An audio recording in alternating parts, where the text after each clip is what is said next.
बच्चों, कैसे हो आप लोग? आई होप सब अच्छे होंगे। आज हम शुरू करने जा रहे हैं कक्षा 6 संस्कृत नवदश पाठ। तो ये मध्य प्रदेश बोर्ड की संस्कृत की बुक है। हम इसका अष्टदश पाठ तक यानी 18 चैप्टर तक हम पढ़ चुके हैं और मेरी वीडियो प्लेलिस्ट में डले है मेरे चैनल के। और अब हम नवदश पाठ पढ़ेंगे। अगर आपको ये वीडियो पसंद आए तो लाइक और सब्सक्राइब जरूर करें। विज्ञानस्य आविष्कारः, चैप्टर का नाम क्या है? विज्ञानस्य आविष्कार, विज्ञान के आविष्कार। तो अब हम इसके क्वेश्चन आंसर करते हैं पहले। तो ये इसके क्वेश्चन आंसर है और ये मैंने लिख दिए, तो आप इनको याद कर ले। तो वस्तुनि कैन शीतलानि भवन्ति, किस वस्तु से ठंडक होती है, यानी अपने शरीर को ठंडक में। हिम शीत केन यानी कि बर्फ से। वायुयानं कैन मार्गेण गच्छति, वायुयान से किस मार्ग से होकर गुजरता है, यानी कि हवाई जहाज वगैरह किस मार्ग से होकर गुजरते हैं? आकाश मार्गेण, यानी कि आकाश से, यानी कि आकाश ऊपर से। कस्य यंत्रस्य गति वायुयानादुत्तरा, तो आकाश मार्ग से कि उसके तेज गति से कौन सा यंत्र गुजरता है? तो रॉकेट यंत्रस्य। अब हम करेंगे एक वाक्य उत्तर लिखित। रक्षा क्षेत्रे कस्य यंत्रस्य महती भूमिका भवति, रक्षा क्षेत्र में किस यंत्र की भूमिका है, यानी कि भूमिका जरूरी है या है। तो रक्षा क्षेत्र रडार यंत्र की महती भूमिका अस्ति, यानी कि रडार यंत्र की बहुत बड़ी भूमिका है। आवश्यकता केशा जननी अस्ति, आवश्यकता किसकी जननी है? आवश्यकता आविष्कारणा जननी अस्ति, यानी कि आविष्कार, आवश्यकता होगी तभी तो आविष्कार होगा। तो आवश्यकता आविष्कारणा जननी अस्ति। तो ये क्वेश्चन आंसर यहीं खत्म होते हैं। ज्यादा क्वेश्चन नहीं, 3 और 2 5, मतलब 5 क्वेश्चन आंसर थे और छोटे छोटे थे, आप याद कर लेना। अब हम इसके ये यानी कि उचित शब्दे रिक्त स्थान पूर्यत, उचित शब्दों के रिक्त स्थानों की पूर्ति करेंगे। नाटक दर्शन भवति डैश, नाटक किस पे देते हैं हम? दूरदर्शनस्य। शिक्षा क्षेत्र महती भूमिका अस्ति, शिक्षा के क्षेत्र में किसकी भूमिका है? तो संगणक यंत्रस्य। ठीक है। वार्तालाप भवति, वार्तालाप किससे कर सकते हैं, यानी बातचीत किससे करते हैं? दूरभाषा यंत्रेण, यानी कि दूरभाषा यानी कि टेलीफोन से।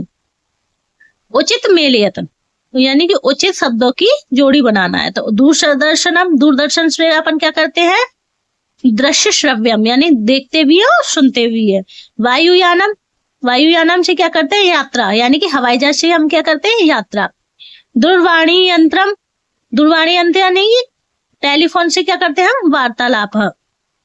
आकाशवाणी यंत्रम, आकाशवाणी यंत्रम से हम क्या करते हैं? श्रवणम। संगणक यंत्रम, संगणक यंत्रम यानी कि इससे हम संगणक यंत्र यानी कैलकुलेटर वगैरह से हम क्या करते हैं? त्वरित कार्य, यानी कि हाल के हाल 2 मिनट में 1 सेकंड में कार्य कर सकते हैं। अब क्या है? बहुवचन लिखत, धातु दे दिए हैं, एक वचन और बहुवचन। अस का अस्ति और बहुवचन संति। भू या भव, भवती भवन्ति। गम गच्छ गच्छति या गच्छन्ति। स्वशिष्यकस्य साहाय्येन पंच वैज्ञानिक नामानि तेषां आविष्कार नामानि च लिखित, यानी कि शिक्षक की सहायता से 5 वैज्ञानिकों के नाम और उनके आविष्कार लिखना है। ठीक है। तो ये 5 वैज्ञानिकों के नाम और उनके आविष्कार, पंचवैज्ञानिक नामानि। गैलीलियो की किसने की? टेलीस्कोप, गैलीलियो ने किसकी कही? टेलीस्कोप की। न्यूटन गुरुत्वाकर्षण। CV Raman, Raman impact. Jagdish Chandra Bose crescograph. Madam Curie radium. ठीक है। अब हम इसका नेक्स्ट क्वेश्चन करते हैं। अब ग्रह उपलक्षण वस्तु नामानि, यानी अपने ग्रह के बारे में जो भी आपके पास चीजें हैं उसके वस्तुओं के बारे में लिखना है। तो मम ग्रह दूरदर्शनम अस्ति, जैसे मेरे घर में दूरदर्शन है, तो ऐसे मम ग्रह संगणक यानी कि कैलकुलेटर है। मम ग्रह दूरभाषा यंत्रम, दूरभाषा यंत्रम यानी कि बैठ के अपन बात करने वाला टेलीफोन वगैरह है। मम गृह आकाशवाणी यंत्रम, आकाशवाणी यानी टीवी है। मम गृह रेडियो है, सॉरी। मम गृह हिम शीतकाम यानी कि हमारे पास फ्रिज है। मम गृह स्कूटर यंत्रम यानी कि हमारे पास स्कूटर है।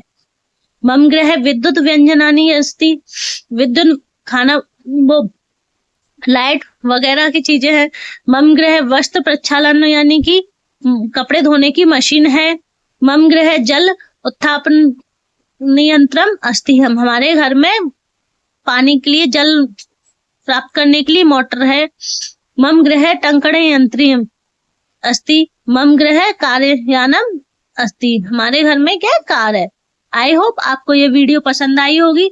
अगर पसंद आई हो तो लाइक और सब्सक्राइब करें, और हम नेक्स्ट चैप्टर में पढ़ेंगे विषम पाठ। प्लीज सब्सक्राइब जरूर करके जाएं। ओके बाय बच्चों।